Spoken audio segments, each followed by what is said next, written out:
আলহামদুলিল্লাহি ওয়াহদাহ ওয়াসসালাতু ওয়াসসালামু আলা মান লা নাবিয়্যা বা'দাহ আম্মা বা'দ। সুপ্রিয় দর্শক শ্রোতা ভাই বোন, আজ আমরা কথা বলবো, যদি কেউ ঋণ করে ধার করে কোরবানি করেন তাহলে সে কোরবানি বিশুদ্ধ হবে কিনা এ বিষয়ে, এবং আগে থেকে কেউ ঋণগ্রস্ত রয়েছেন সে ঋণগ্রস্ত ব্যক্তির কোরবানি করলে সেটি ইসলামী শরিয়ার দৃষ্টিকোণ থেকে গ্রহণযোগ্য হবে কিনা বা ইসলামী শরিয়া এটাকে কীভাবে দেখে এ বিষয়ে। এ দুটি মাসআলার প্রথমটির উত্তর হলো, কেউ চাইলে ধার করে ঋণ করে কোরবানি করতে পারেন যদি তিনি পরবর্তীতে এই ঋণ পরিশোধ করার সদুদ্দেশ্য তার থাকে, ব্যবস্থা তার থাকে, তাহলে তিনি ঋণ করে কোরবানি করতে পারেন। জাগতিক যে কোনো কাজ যেরকম আমরা ঋণ করে লোন করে করতে পারি, রাসূল করিম সাল্লাল্লাহু আলাইহি ওয়াসাল্লামের জীবনেও তিনি লোন করেছেন, ঋণ করেছেন, সাহাবা ইকরাম অনেকে লোন করেছেন।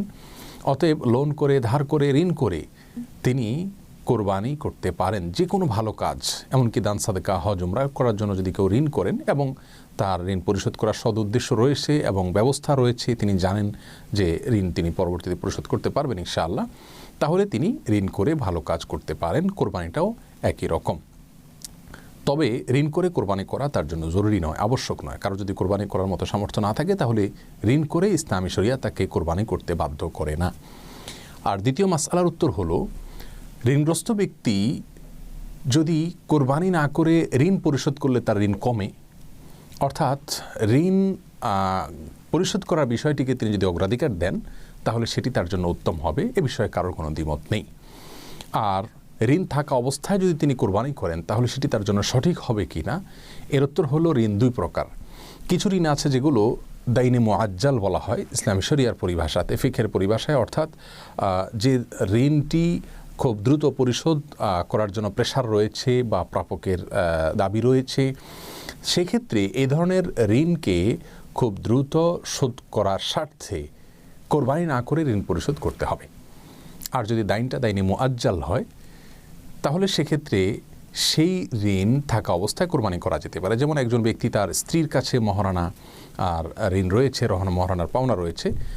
আরও এরকম অনেক সিস্টেমিক্যাল ঋণ থাকতে পারে যে ঋণগুলো তিনি হয়তো ধারাবাহিকভাবে কিস্তিতে শোধ করছেন অথবা নিয়মিত শোধ করে যাচ্ছেন একটি সিস্টেমের মধ্যে, তাহলে সেক্ষেত্রে সেই ঋণ থাকা অবস্থায় তিনি কোরবানি করতে পারেন, কোনো অসুবিধা নেই।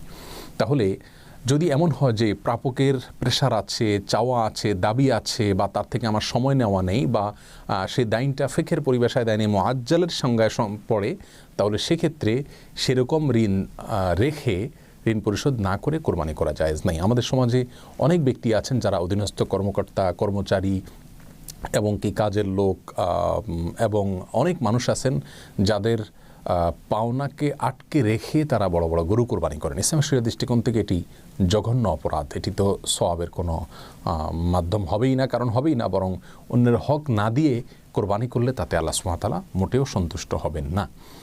অতএব আমরা এই ধরনের ঋণ থাকলে সেই ঋণগুলোকে পরিশোধ করাকে অগ্রাধিকার দেব কোরবানি করার উপরে।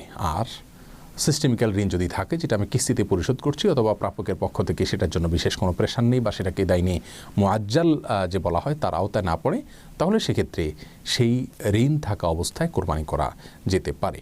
আল্লাহ সুবহানাহু ওয়া তাআলা আমাদের সকলকে সঠিক পদ্ধতিতে কোরবানি করা